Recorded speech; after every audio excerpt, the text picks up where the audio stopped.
sejahtera untuk kita semua. Perkenalkan, saya Oliva Darlisdo, mahasiswa PPG dalam jabatan angkatan pertama tahun 2024 dengan nomor induk mahasiswa 24869051103 Sekolah Tinggi Katolik Santo Yakobus Maroke.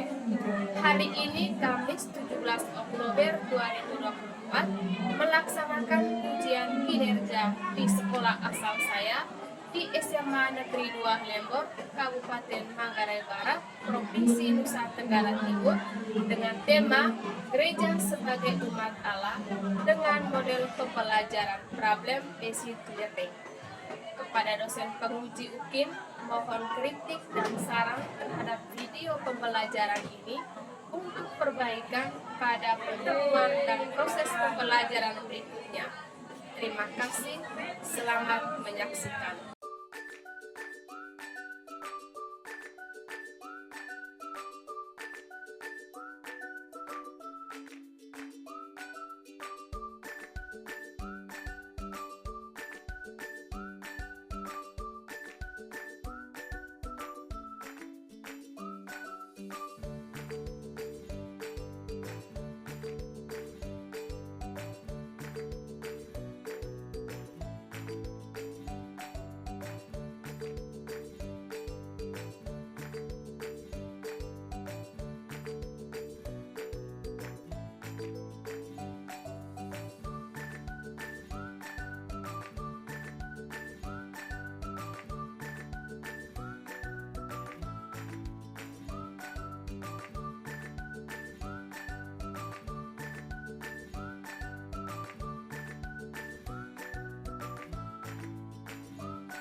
Kami bersyukur atas kebaikan-Mu pada hari ini. Kami akan belajar tentang gereja sebagai umat Allah. Tuntunlah kami ya Bapa dengan Roh Kudus-Mu, agar kami dapat mengerti materi yang kami pelajari, sehingga sungguh bermakna bagi hidup kami sebagai anggota gereja. Sebagaimana yang diajarkan Yesus Kristus Putra-Mu, Tuhan dan Juru Selamat kami. Amin.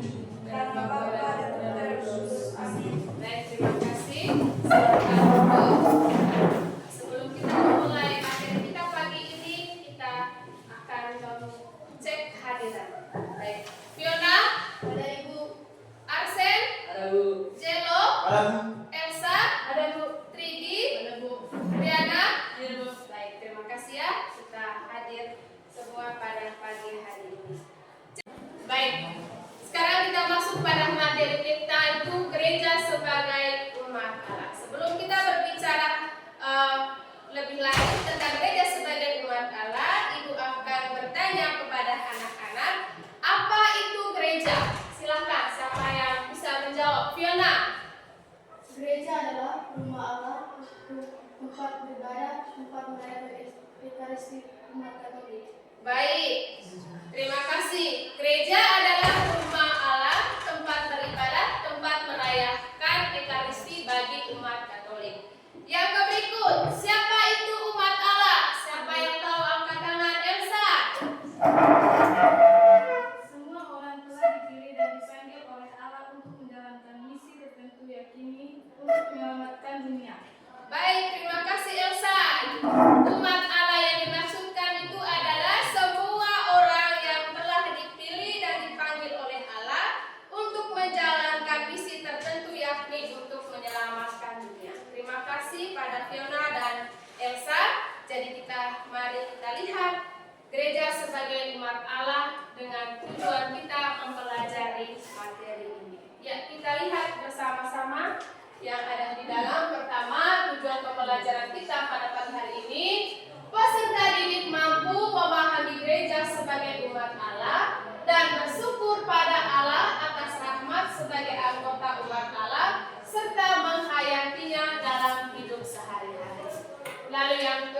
Jadi itu adalah tujuan pembelajaran kita pada pagi hari ini.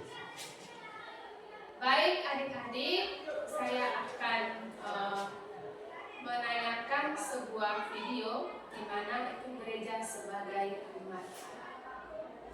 Jadi adik-adik diminta untuk memperhatikan video pembelajaran tersebut.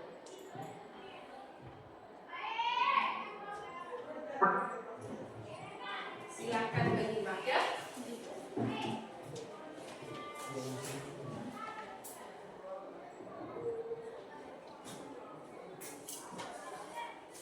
Saya, Elisa Darisdo, guru di SMA Negeri Sialendo. Saat ini saya sedang melaksanakan PPD di SMK Santo Yakobus Maroke. Pada kesempatan ini saya akan membahas tentang materi gereja sebagai umat Allah, di mana materi ini terdapat pada kelas 11 semester pertama.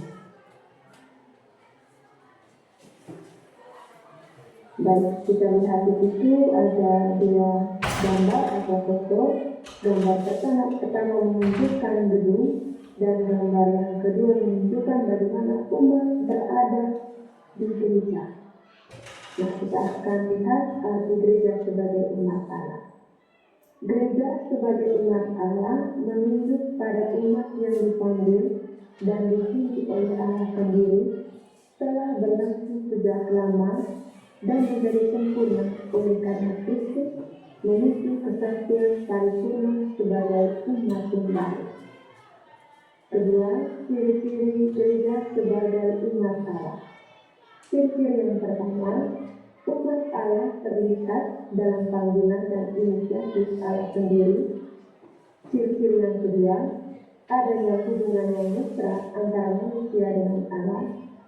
Ciri-ciri yang ketiga, Allah menjadi karya keselamatan dalam setiap hari. Mari kita lanjut bagi yang ketiga. Gambar ini saya ambil di gereja Paroki Santa Familia Renate, dan di situ kita lihat ada orang muda dan orang tua, dan foto ini saya ambil dari siswa kami sendiri. Baik, dasar konsekuensi yang dikembangkan sebagai gereja umat Allah yang pertama, hidup berjemaat pada dasarnya merupakan hakikat gereja itu sendiri. Yang dimaksud dengan hakikat gereja itu adalah persaudaraan dan cinta kasih, di mana mencerminkan kasih Kristus kepada para muridnya. Yang kedua, karisma dan kualitas karunia yang dapat dilihat, diterima, dan digunakan untuk kekayaan bagi seluruh anggota gereja. Yang ketiga, semua orang mempunyai martabat dan tanggung jawab yang sama untuk secara aktif terlibat sesuai fungsinya masing-masing. Sekian pemaparan materi dari saya. Terima kasih. Selamat siang.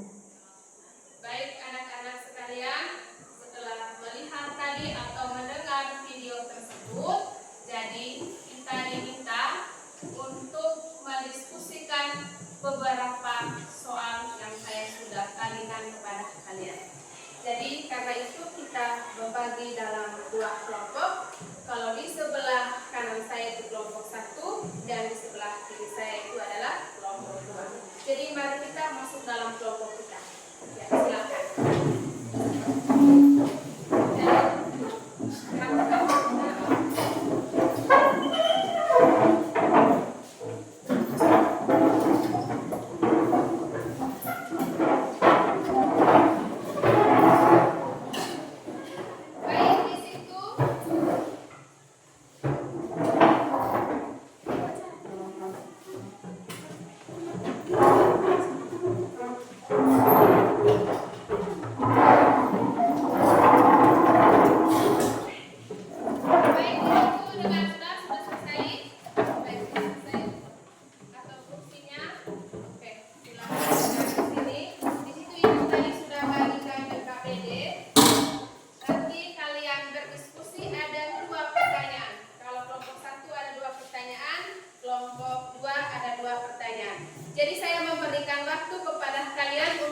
Baik anak-anak, kita akan memberikan waktu kepada kelompok 1 untuk mempresentasikan hasil diskusi mereka. Silakan kepada kelompok 1.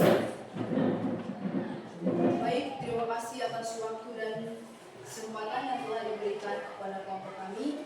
Kami dari kelompok 1 di sini akan menjawab soal dari pertanyaan sebagai berikut.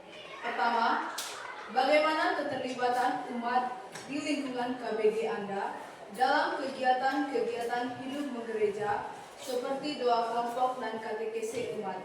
Jadi, di sini kami menjawab hidup dalam kasih persaudaraan, sikap saling menerima satu sama lain, kejujuran dan keterbukaan, menjadikan murid Kristus yang toleran, pembawa damai, menjunjung tinggi perbedaan sebagai anugerah Tuhan yang terindah, serta memperlakukan orang lain dengan baik. Baik, terima kasih. Jadi, jawaban dari kelompok 1 nomor 1, bagaimana keterlibatan umat di lingkungan KBG dalam kegiatan hidup menggereja seperti doa kelompok dan katekese umat. Jadi, hidup dalam kasih persaudaraan, sikap saling menerima satu sama lain, kejujuran dan keterbukaan. Sekarang nomor 2, kelompok 1. Baik, terima kasih atas waktu dan kesempatan yang diberikan kepada kelompok kami. Di sini, kami akan menjawab soal nomor 2, yaitu bagaimana solusi terhadap permasalahan ketidakterlibatan umat dalam kegiatan doa dan katekese. Jadi, jawabannya ialah meningkatkan kesadaran umat akan pentingnya katekese dalam hidup menggereja. Karena katekese dapat diartikan sebagai berusaha menolong umat untuk menghayati dan mewujudkan dalam hidup sehari-hari demi masa depan gereja itu sendiri. Sekian dan terima kasih. Baik, terima kasih dari kelompok 1. Jadi, bagaimana solusi terhadap permasalahan keterlibatan umat dalam kegiatan doa dan katekese? Yang pertama, tentu meningkatkan kesadaran umat akan pentingnya berkatekese dalam hidup menggereja. Baik, terima kasih untuk kelompok 1. Tepuk tangan untuk kelompok 1. Sekarang kita lanjut pada kelompok 2. Kelompok 2 dipersilahkan. Baik, terima kasih atas kesempatan yang telah diberikan kepada kelompok kami. Di sini saya akan menjelaskan pertanyaan yang telah diberikan kepada kami. Pertanyaannya adalah, bagaimana keterlibatan umat di lingkungan KBG atau komunitas basis gereja Anda dalam kegiatan-kegiatan hidup menggereja seperti doa kelompok dan katekese umat? Jawabannya adalah hidup dalam persekutuan iman yang utuh dan dapat membangun gereja. Baik, terima kasih untuk kelompok 2. Bagaimana keterlibatan umat di lingkungan KBG Anda dalam kegiatan hidup menggereja seperti doa kelompok dan katekese umat? Jadi, kelompok 2 menjawab hidup dalam persekutuan iman dan utuh untuk membangun gereja. Ya, pertanyaan nomor 2, kelompok 2 silahkan. Baik, terima kasih atas waktu dan kepercayaan terhadap kelompok 2. Di sini saya akan membacakan pertanyaannya. Bagaimana solusi terhadap permasalahan ketidakterlibatan umat dalam kegiatan doa, kelompok dan katekese umat? Jawaban dari kelompok 2, membangun kesadaran umat akan pentingnya katekese karena katekese itu dapat diartikan sebagai pembina umat dan diberikan kepada anak-anak, kaum muda dan orang dewasa, bertujuan untuk membantu umat supaya semakin menghayati, mewujudkan iman dalam kehidupan sehari-hari. Baik, itu dari kelompok 2. Bagaimana solusi terhadap permasalahan ketidakterlibatan umat dalam kegiatan doa, kelompok dan katekese umat? Jadi, yang pertama tentu membangun kesadaran umat akan pentingnya berkatekese. Baik, terima kasih untuk jawaban dari kelompok 2. Tepuk tangan. Baik, anak-anak sekalian, sebagai kesimpulan dari kegiatan kita pada hari ini, yang pertama dapat disimpulkan gereja dapat berkembang karena adanya kesadaran dan keterlibatan umat dalam setiap setiap hidup menggereja yang ada. Umat yang terlibat dalam kegiatan menggereja tentu memiliki semangat akan Yesus Kristus untuk melayani pengabdian secara sukarela, tulus dan menjadi panutan bagi umat lain sehingga terwujud keselamatan, kesejahteraan, dan kebahagiaan manusia serta hadirnya kerajaan Allah. Baik adik-adik sekalian, itu materi kita pada pagi hari ini. Tentunya kita tidak luput bagaimana ajaran dari kitab suci. Karena itu saya meminta kepada kita semua untuk membaca kitab suci. Ibu sudah bagikan tadi lembar itu ada berisi kitab suci. Kita nanti akan baca bersama-sama. Sudah lihat itu? Sudah, Ibu. Kita bacanya bersama-sama. Jadi kita harus membaca kitab suci dengan penuh penghayatan. Silakan 1, 2, 3. Orang-orang yang menerima pertanyaan untuk memberi diri gratis dan melayani itu, jumlah mereka bertambah kira-kira 3.000 jiwa. Mereka bertekun dalam pengajaran rasul-rasul dan dalam persekutuan, dan mereka selalu berkumpul untuk memecahkan roti dan berdoa.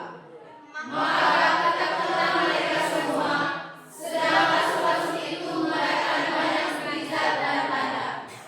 Dan semua orang yang telah menjadi percaya tetap bersatu, dan segala kepunyaan mereka adalah kepunyaan bersama. Dan selalu ada dari mereka yang menjual harta miliknya, lalu membagi-bagikannya kepada semua orang sesuai dengan keperluan masing-masing. Dengan bertekun dan dengan hati, mereka mengikuti tiap-tiap hari dalam bait Allah. Mereka yang mencatat roti di rumah masing-masing secara diam-diam dan makan bersama-sama dengan gembira dan dengan tulus hati, sambil memuji Allah. Dan mereka disukai semua orang. Dan tiap-tiap hari Tuhan menambah jumlah mereka dengan orang yang diselamatkan. Baik, terima kasih. Tadi anak-anak tadi sudah membacakan teks kitab suci. Setelah kita mendengar tadi teks kitab suci, kita akan dituntun dengan beberapa pertanyaan. Pertanyaan pertama, apa ciri khas hidup umat perdana? Angkat tangan siapa yang tahu? Ya, silahkan Ridi. Ciri khas hidup perdana adalah umat Allah hidup dalam persekutuan umat, berdoa dan berkumpul bersama. Semua orang yang percaya bersatu dan segala kepunyaan mereka adalah kepunyaan bersama. Baik, terima kasih. Ciri khas hidup umat perdana itu yang pertama, mereka itu berdoa, bertekun dan berdoa, berkumpul bersama. Lalu yang kedua, apa yang dilakukan umat perdana? Siapa yang tahu angkat tangan? Ya, Bu, silahkan. Yang dilakukan umat pertama adalah berdoa setiap hari dan memecahkan roti dan memberikan diri dibaptis sebagai tanda pertobatan dan peduli terhadap sesama. Baik, yang dilakukan umat perdana itu yang pertama itu mereka itu memberi diri dibaptis. Lalu yang ketiga, apa arti gereja menurut cerita kitab suci yang kita barusan dengar? Ya, siapa yang tahu angkat tangan? Ya, silahkan Nur, Fiona. Menurut cerita kitab suci di atas adalah persaudaraan dari orang-orang yang dipanggil oleh sabda Allah. Baik, menurut gereja cerita kitab suci itu adalah bagaimana itu gereja dipanggil atau umat Allah dipanggil melalui sabda Allah. Baik, terima kasih untuk jawaban kalian. Tepuk tangan untuk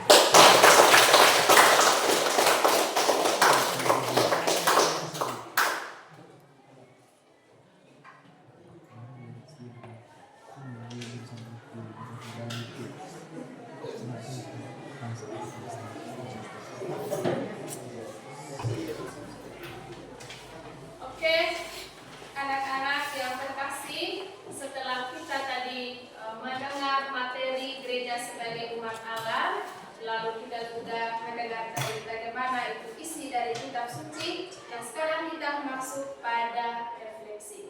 Nah, refleksi ini dibuat untuk anak-anak bagaimana menerima pelajaran hari ini dengan beberapa pertanyaan.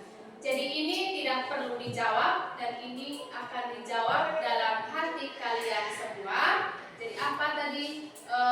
Bagaimana kamu menerima pelajaran hari ini yang berkaitan dengan gereja sebagai umat Allah? Pertanyaan pertama, apakah Anda telah memahami makna gereja sebagai umat Allah? Yang kedua, apakah Anda bisa mengidentifikasi ciri-ciri gereja sebagai umat Allah? Yang ketiga, apakah Anda dapat menguraikan dasar-dasar konsekuensi gereja sebagai umat Allah? Yang keempat, apakah Anda bisa mengidentifikasikan masalah-masalah keterlibatan atau partisipasi umat dalam hidup gereja di lingkungan KBG maupun di tempat tinggal Anda? Lalu yang kelima, apakah Anda dapat memberikan solusi terhadap partisipasi umat dalam kehidupan gereja? Nah, itu menjadi pertanyaan refleksi untuk kita, dan itu kita akan menjawabnya dalam hati kita masing-masing. Baik, sebelum kita masuk pada penutup kegiatan ini, Ibu sudah akan memberikan tes pengetahuan kepada kalian semua. Jadi ada 10 nomor. Nanti Ibu akan kirim ke kamu punya HP masing-masing. Lalu nanti jawabannya itu nanti kamu akan kirim kembali ke Ibu. Bisa? Bisa. Oke, baik. Terima kasih. Jadi sebagai penutup kegiatan kita pada pagi hari ini, banyak kita akan membaca kesimpulan itu secara bersama-sama. Bisa lihat tidak? Bisa. Baik. Yang pertama, ya silahkan. Hidup berjemaat pada dasarnya merupakan hakikat gereja itu sendiri. Sebab hakikat gereja adalah persaudaraan cinta kasih, seperti yang dicerminkan dalam firman perdana. Kisah Para Rasul bab 2 ayat 2 sampai 7. Yang kedua, gereja bukanlah semata-mata fisik, melainkan rohani. Gereja adalah umat Allah, berarti dipilih dan dipanggil Allah sendiri. Ketiga, dasar dan konsekuensi gereja sebagai umat Allah dalam hidup berjemaat. Ada banyak karisma dan berbagai karunia yang diterima dengan untuk kekayaan bagi seluruh anggota gereja. Begitu pula dalam hidup berjemaat, semua orang mempunyai bakat dan tanggung jawab yang bersama dan secara aktif bekerja sesuai dengan fungsinya masing-masing. Baik, terima kasih. Setelah tadi kita mendengar materi gereja sebagai umat Allah, lalu bagaimana ajaran gereja dari kitab suci, sekarang kita akan mendengarkan kesimpulan kajian akhir dari pembelajaran kita pada pagi hari ini. Yang pertama, hidup menjemaat pada dasarnya merupakan hakikat gereja itu sendiri, sebab hakikat gereja adalah persaudaraan cinta kasih seperti yang dicerminkan dalam hidup umat perdana. Kisah Para Rasul bab 2 ayat 41 sampai dengan 47. Yang kedua, gereja umat Allah bukan hal semata-mata fisik, melainkan rohani.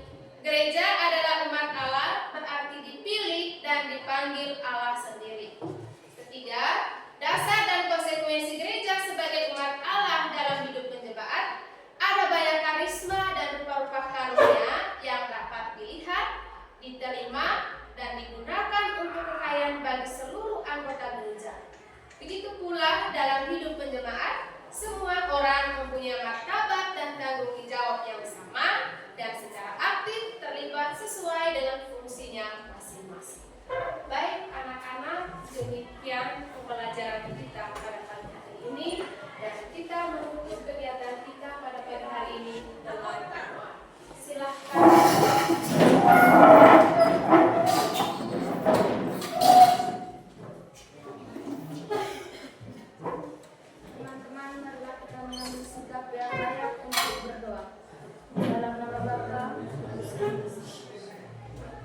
marilah kita berdoa bersama dengan doa yang diajarkan Kristus sendiri kepada kita.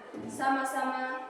Bapa kami yang ada di surga, dimuliakanlah namamu, datanglah kerajaanmu, jadilah kehendakmu di atas bumi seperti di atas surga. Berilah kami rezeki pada hari ini, dan ampunilah kesalahan kami, seperti kami pun mengampuni kesalahan kepada kami,